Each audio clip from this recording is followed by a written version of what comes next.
Welcome back. All right, before we start our panel presentation, we have one guest speaker to go, the Honourable Karlene Maywald. I guess she doesn't need much of an introduction. She's very well known across this state. Karlene has extensive experience in the world of water politics since her election in 1997 to the state Riverland seat of Chaffey as the sole National Party member in the South Australian Parliament. Her appointment as Minister for the River Murray in 2004 was followed by the portfolio of Minister for Water Security in 2007 at the height of the state's worst ever drought. In these roles, Karlene made a significant contribution towards progressing national reforms for managing the Murray-Darling Basin and long-term future security of South Australia's water supply. Also, ministerial experience involves portfolios such as small business and regional development, industry and trade. And Karlene, probably been wondering what she's been up to since then, now consults on water policy and services as a Director of Maywald Consultants Private Limited. So welcome, Karlene Maywald.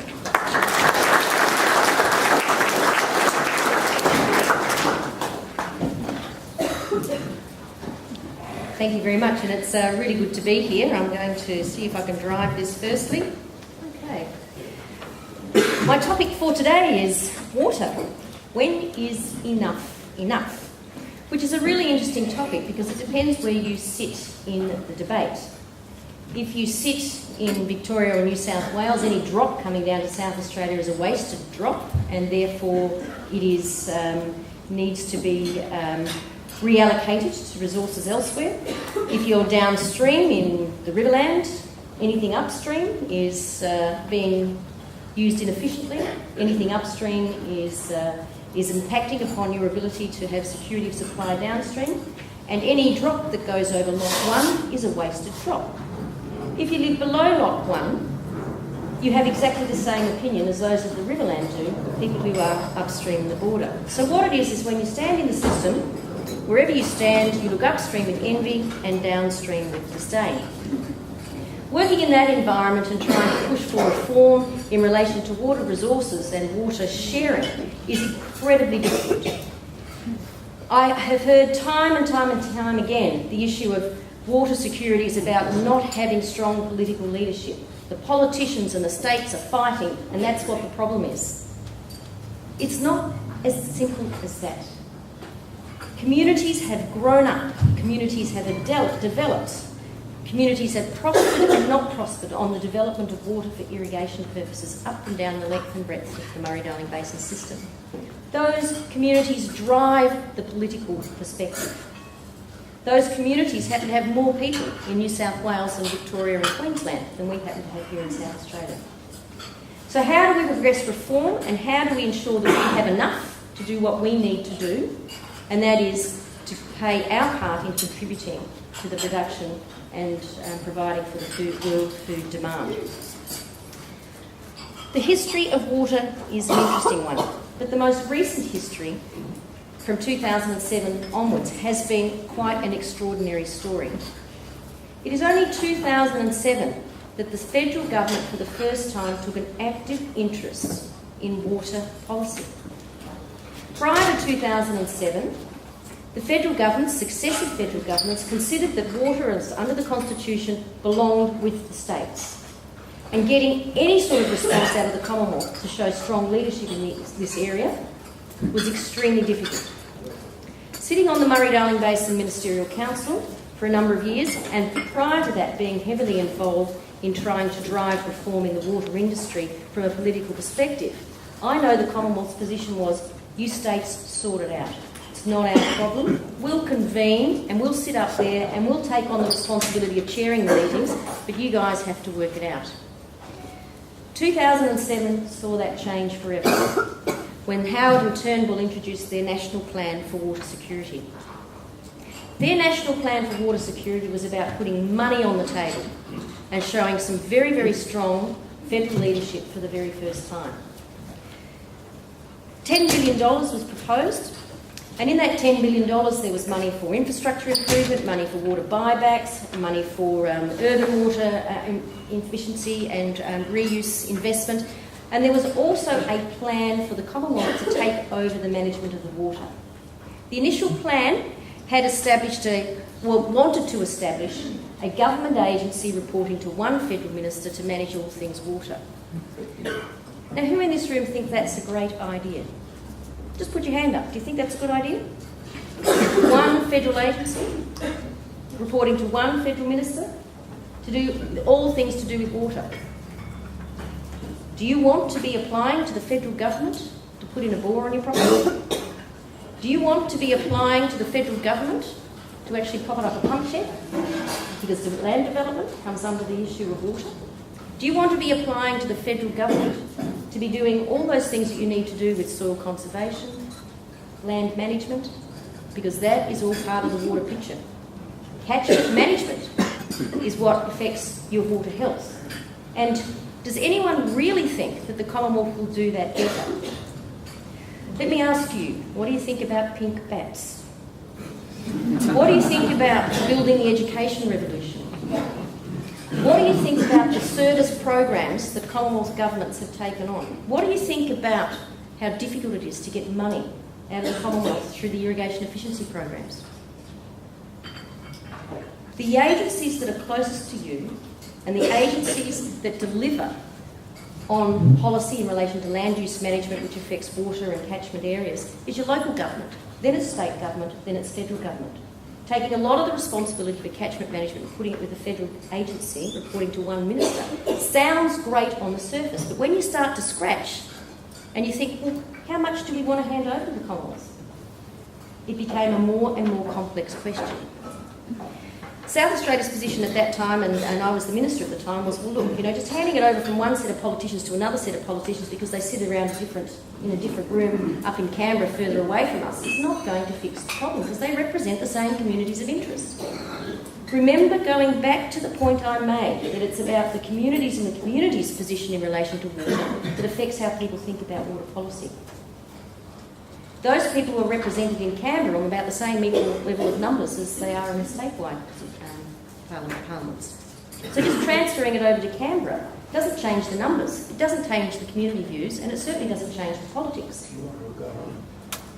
So how do we get change in that environment? Well, this is why South Australia fought very hard to have an independent authority to actually work with the federal government to show that strong leadership and the state governments to actually progress water reform in this nation.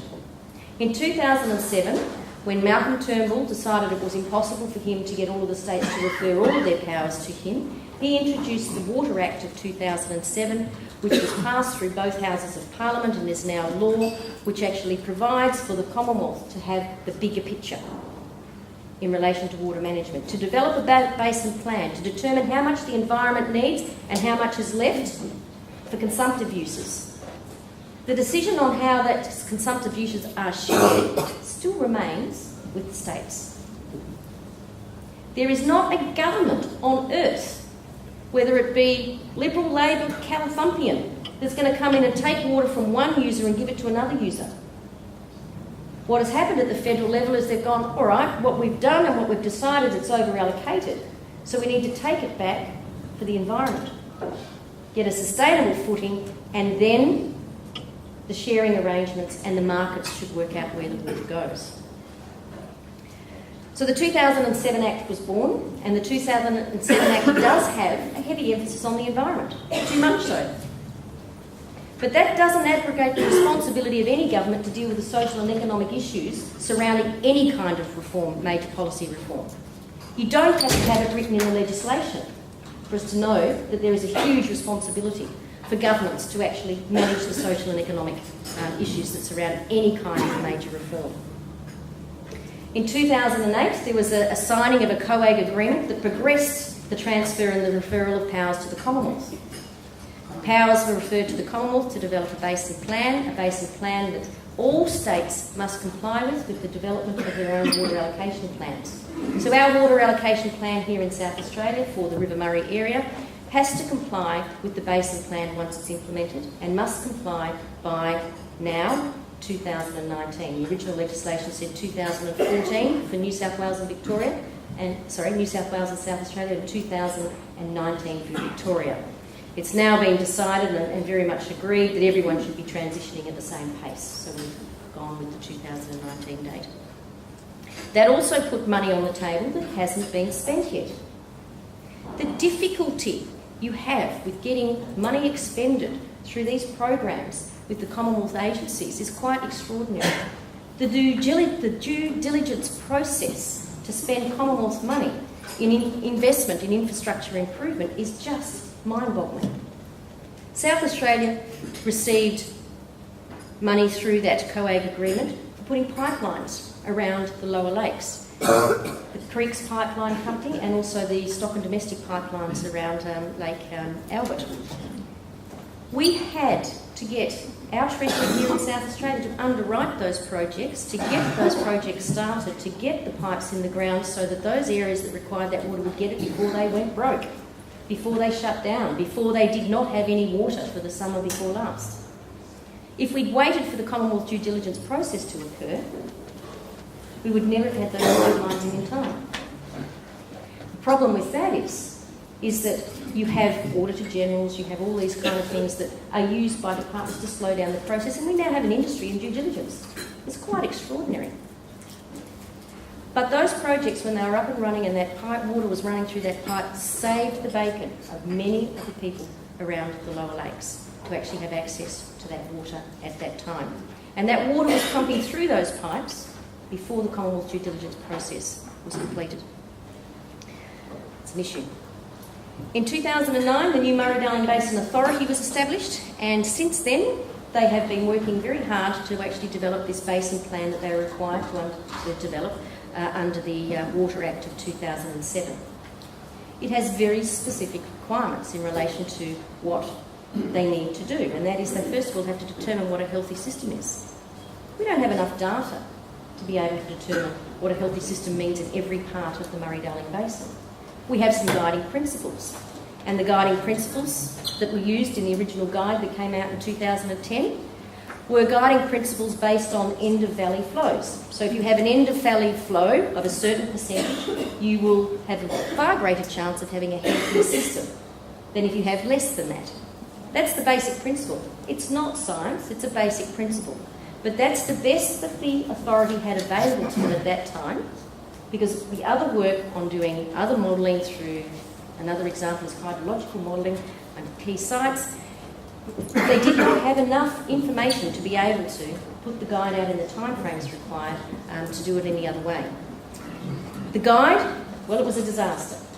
It was a public relations disaster. It was also a disaster because it just did not take into account the other two extremely important criteria, which is the economic and social issues that go with such major reform. You cannot put out one part of this reform without dealing with the other two. The talk about that the legislation has to change to deal with that, I think, is an absolute nonsense. The government has a moral responsibility to deal with it. It doesn't need a legislative one. The guide required, it called for water to be returned to the environment in the extent of about 3,000 to 4,000 gigalitres per annum. It also talked about that in an ideal world you'd return 7,600 gigalitres. So putting those numbers in that guide, everyone who's on the green side of the argument goes immediately to the 7,600. Why are you stuck at 3,000, 4,000? You've got 7,600 is what we need to have a fair chance of return to recovery. So why are you actually now just talking about 3 to 4? The work that's been done since the plan and was ongoing before the guide first came out has been to look at hydrological modelling on what do we want to achieve with the water we're going to put back into the system. How are we going to measure whether we're actually getting what we want out of it?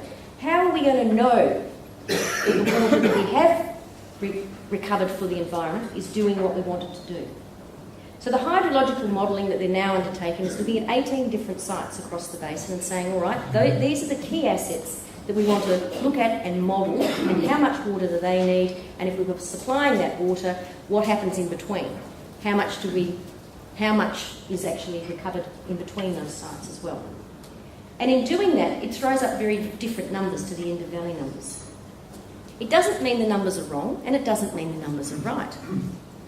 The numbers in this instance are irrelevant. So when is enough water enough? It's enough when you know you're getting the outcomes you want. So from an environmental perspective, if you say you want, at the Murray mouth, to be open 90% of the time. 9 years out of 10, the Murray mouth should be open. If the other outcome you want to achieve is salinity, that the salinity in the lower lake should never exceed, or not never, should not exceed a certain threshold 95% of the time. If they're the outcomes you want to achieve, then work back from there and say, well, how much water do we need to actually achieve that? When do we need it? And how do we get it there? And how do we utilise what we've got better? And then see how much more do you need on top of that. So when is enough from an environmental perspective is about understanding what you want to achieve, understanding your outcomes and working your system to achieve that. Our system has operated since the barrages went in, since the locks and weirs went in, to actually provide water at certain times for irrigation purposes, to keep pumping water. It has had no consideration for what the environment needed. Changing the way we manage and move water through the system can have just as important impact upon the environment as putting more water back into the environment. So when we're talking about water enough is enough, the Murray-Darling Basin Authority has as their requirement to say how much is enough for the environment. On the other side of it, agriculture and horticulture and irrigated industries need to say, well, how much do we need to actually meet the task that we have at hand, which is to maximise our opportunity to be part of the world food demand chain? How much do we need, and what do we need to do to actually do it better? So the little history there about the basin plan and the context. We've got the first guide, the first draft coming out later this year, probably next month. It goes to the Parliament next year, and then all of the state water plans need to comply by 2009. So what are the issues for the agriculture sector and the horticulture sector and the irrigated industries? We need to work out how we can do more with less so that we can meet the food, play our part in meeting the food demand. But for us, it's not just a water problem, as we've seen from previous speakers. Water is only one input into our businesses. It's a big one when you're talking about irrigated horticulture, but it is one of the inputs. Are we growing what the markets want? Are we adaptive enough to be able to meet the needs of the growing food demand? Does the world need more wine, or does it need more rice? Do we argue in South Australia that we shouldn't have rice and cotton in this country? And yet it was the fact that the rice, cotton and cotton growers stopped growing and sold what little water they had to us that enabled us to continue to produce a lot of wine that nobody wanted to buy. I'm wondering where the balance is there. What is our capacity to adapt? Not very good. Simon said in his presentation, research and development, 20 to 50 year lag times for introduction of new ways. We don't move quickly enough. Drought and other factors, such as high Australian dollars, global financial markets, collapse and all those sorts of things, have eroded the equity of the farming sector. You can't actually adapt quickly and efficiently if you don't have the financial capacity for change. So that's a huge issue. It's a massive issue. I hear economists say that over this huge drought that we've just had, the worst drought in recorded history, agricultural production only went down 5%. But they don't add to that. But the capital and equity owned by farmers was so severely eroded to enable them to do that, that their ability to meet the next episode of change is not there. It's just simply not there. Speakers previous have touched on research and development. And research and development is critical if we are going to meet the food demand and to be able to do more with less with the available water that we have and can have available to us under the new environment and the new plan. But research and development is not just government funded. The Australian industry sectors are one of the lowest contributors to research and development internationally. So if we're not driving investment in research and development, how can we ask our governments to? We need to think about how we can best drive that research and development and then seek the nation's support. We've just let it slide. We don't have a big voice as regional and farming communities. We don't have a big voice, as you saw on the slide, with the negative headlines we see all the time. The city never sees the positive articles about the farming communities. They just see the negativity. And it's really hard because if there is a positive story in there, no one reads it. So how you get through that message, I don't know, but it is an image problem as has been identified by Simon. So what are the keys to success? We have to get water security right. And water and security of supply doesn't mean guaranteed supply, because we can't guarantee supply through our irrigation systems any more than a dryland farmer can guarantee it's going to rain next year. We have to actually understand that the rules for security supply are about how we manage the variability of our systems and how we fairly distribute the available water amongst the users. Trade is critically important in that. Trade is critically important because trade not only enables water to move to where it's needed most, but trade is also an opportunity for us to diversify our water security products. You can now own water in New South Wales, Victoria and South Australia and take it out in South Australia. You can have a range of products. We have what we call a tagged trading system. Because of the drought and the emphasis on temporary trading, this is not a well-known fact, and it's not well understood how the trade, the market in water can be used to hedge your bets in relation to security, water security.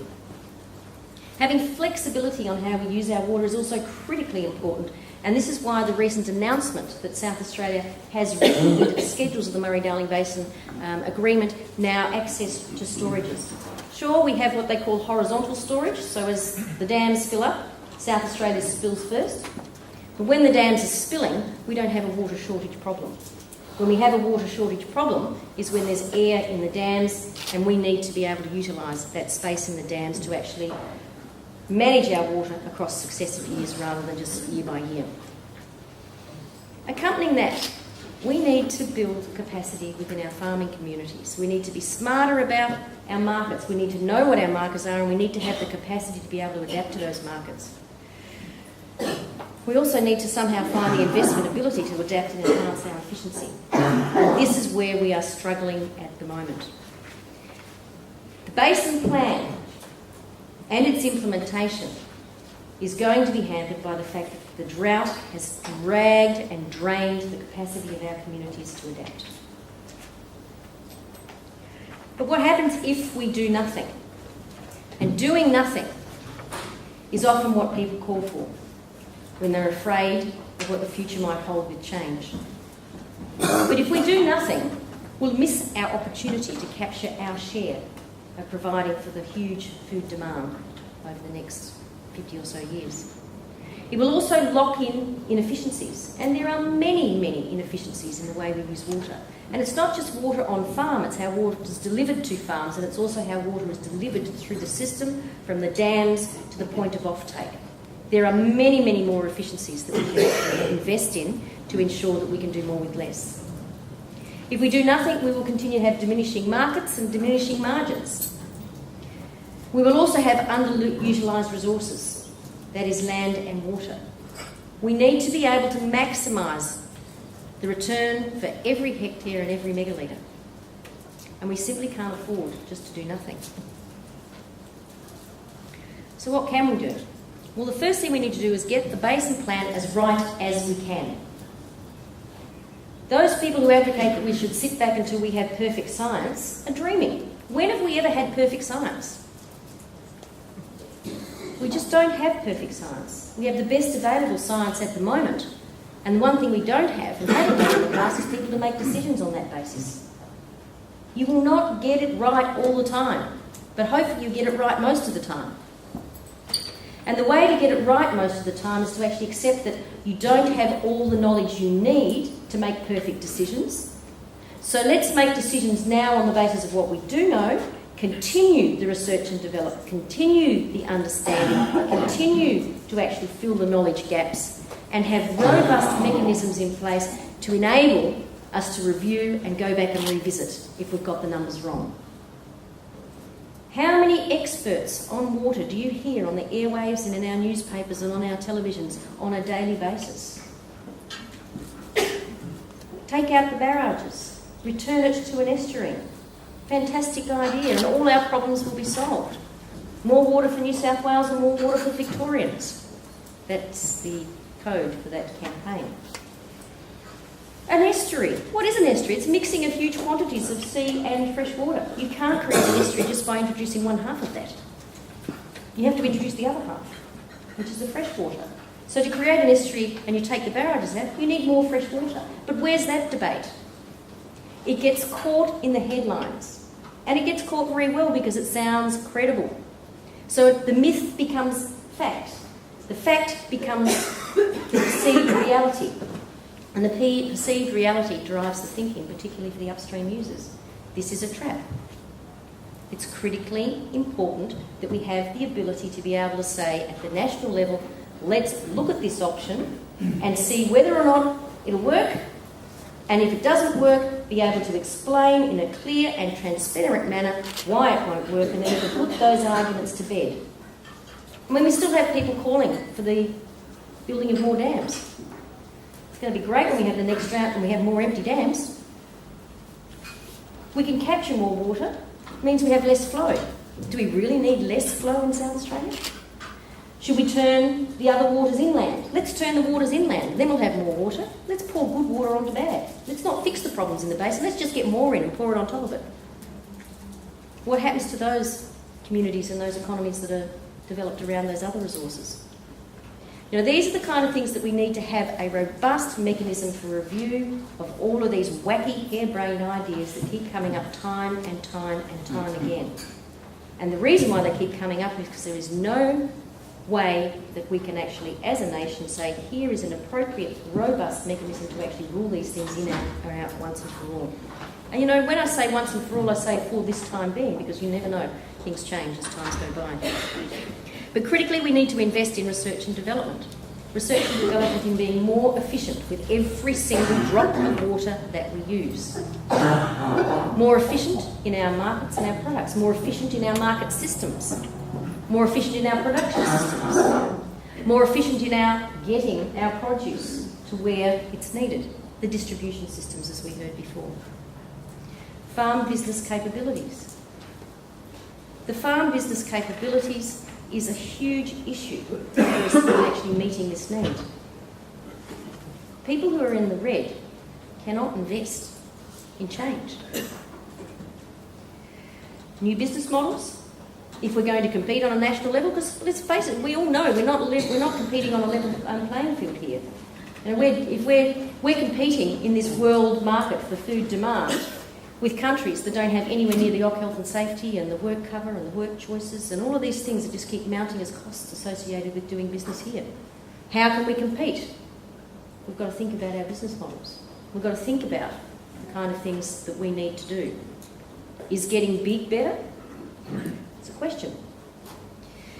Aggressive market development. We've dropped the ball, not only on research and development, but we've dropped the ball on aggressive market development in a number of areas. We've rested on our laurels and we need to pick that ball up again. Market access, free trade agreements.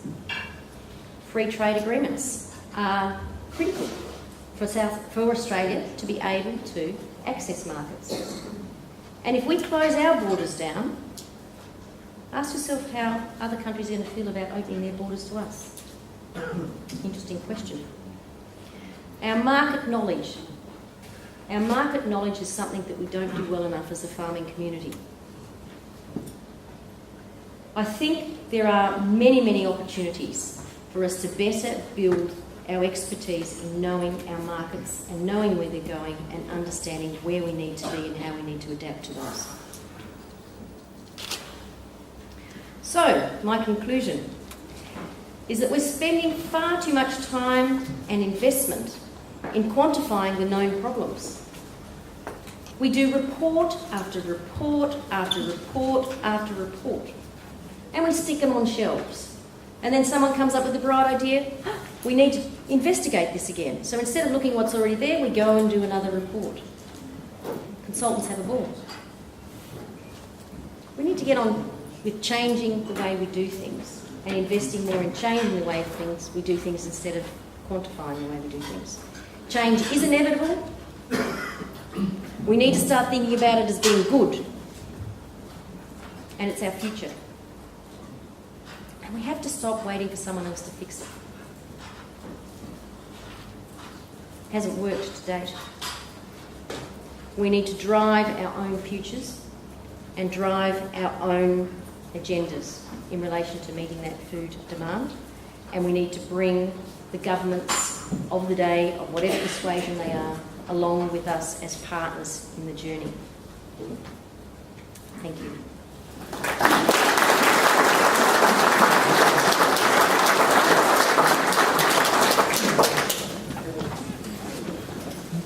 Wow, Karlene Maywald, thank you very much. The water world is extremely complex, and if your message is enough water enough, and you saying getting the outcomes you want, it sounds pretty simple, doesn't it? But when you talk about the detail that's involved in the history of the Murray-Darling Basin, that the federal government only really got involved in 2007, and then you talk about the complexities involved with the due diligence process of the Commonwealth, it's amazing you don't have more green here. I wonder what you thought you were getting yourself into when you became Water Minister too.